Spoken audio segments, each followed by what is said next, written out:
Well, joining me once again is attorney and relationship expert Lori Pune and former NYPD detective and private investigator Pat Brosnan. Pat, I often wonder when people hire someone like this to check out their spouse or their, boyfriend or girlfriend, whether or not they're ready to hear what they might find out.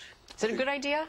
I think generally that they were operating in denial from the cases that we get involved in. We use decoys all the time, not necessarily for matrimonial, but more to establish and identify inappropriate parenting skills relating to their biological children, drug use, pedophilia. So in a divorce situation, potentially. Yeah, it's the next step that Sandra does. It's after that. Once it moves into custody of the children, we then get involved in dropping decoys on them to identify these illegal activities. But is this entrapment, Pat? No, not at all. Not entrapment at all. This is absolutely not entrapment, and it's not illegal unless she violates some federal or state eavesdropping laws. What she's doing is facilitating, not creating the act of infidelity. Okay. Just making it move along in its own natural course. So, Lori, if someone wants to go ahead and do this, are there some telltale signs that they should be looking for first before they go to the expense of hiring someone? Well, that's right, especially for someone who isn't married yet. The marriage contract is the most important contract we'll sign in our entire lives.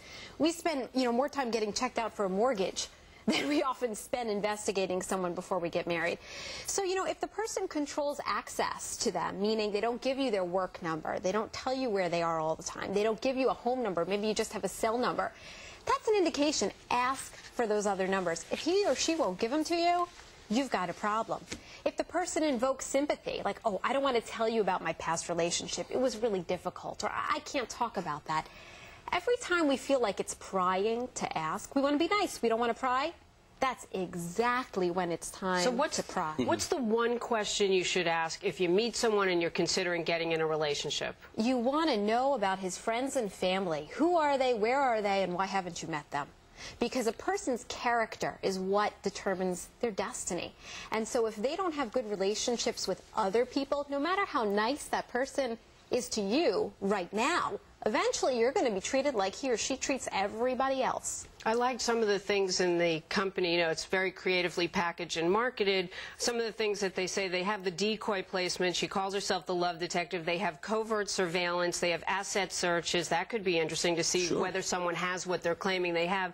And also with the decoy, though, do you really want to set up your spouse or potential partner to do something like that? Well, first of all, it's really not setting up. It's just, again, it's just following its own course of action. If you put a pretty woman in the general striking vicinity of the guy, if he's straight, he's not going to move on her.